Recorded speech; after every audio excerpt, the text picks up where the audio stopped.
I'm joined now by Nabila Ramdani. She's a journalist and specialist on North Africa. Thanks very much indeed for coming in. So, nearly a month since the fall of Tripoli, are you surprised that the resistance is so strong and that it's carrying on for so long?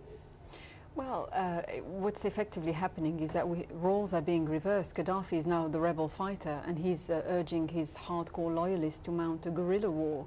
And it's not surprising given the character of the man. He made it abundantly clear from the beginning of this conflict that he will never give up, he will fight till the end. And he's heavily relying on his hardcore loyalists, effectively his chief of intelligence, al-Sanusi, but his two sons, Saif al-Islam, the former technocrat turned fighter now, and Mu'tasim, who since 2009 has been appointed as the national security advisor.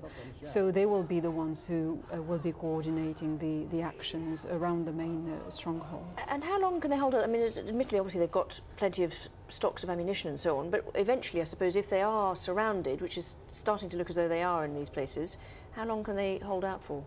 Well, it seems that they are highly motivated, they are determined, and they are pretty well equipped. And I think the recent triumphant visit by President Sarkozy of France and David Cameron, of Prime Minister of Great Britain, has infuriated Qaddafi and his loyalists. We've heard Musa Ibrahim, his spokesman, speaking about a colonization, effectively, and warned that the West was about to plunder Qaddafi's the country's assets and effectively appeal to resist that. So you've got some pretty determined supporters. I mean, Gaddafi's spokesman that you just mentioned there also said Gaddafi is still leading the resistance. I mean, technically, do you think that's true?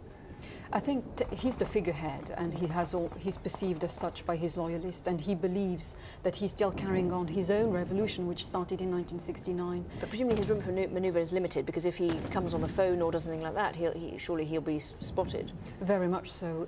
Coordinating the actions for him is not an option.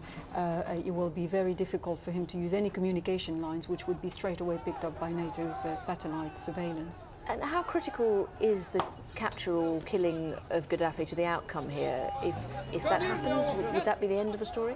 I think it is essential for the rebels and for the NTC to capture Qaddafi, and that justice should be done. That's the key to the success of the rebels' revolution. Until Qaddafi is in the picture, effectively, if he's not captured or killed in a battle, for example, it will be very difficult for the country to move on and to hope to restore some sort of stability and law and order. And what about the rebels now? I mean, how coordinated are they, and how well do they actually all get on as different groups? I think for now they get on well to a certain extent, because the main aim is to get rid of Qaddafi. But as we have seen all along this conflict, there were already divisions between them, and the killing of Abdel Younes Fatah, the commander which defected Qaddafi's ranks at the beginning of this revolution, is a prime example of their differences. And we have also heard from members of the some of the fighters, the Islamist fighters, who have called for all the members of the National Transitional Council to resign. So it seems that not only coordination between the hierarchy, the leadership of the NTC and the rebels is not working very well, but people fighting on the same side against Qaddafi are also having differences. Okay, Nabila Ramdani, thanks very much indeed as ever for your analysis. Appreciate it. Thank you.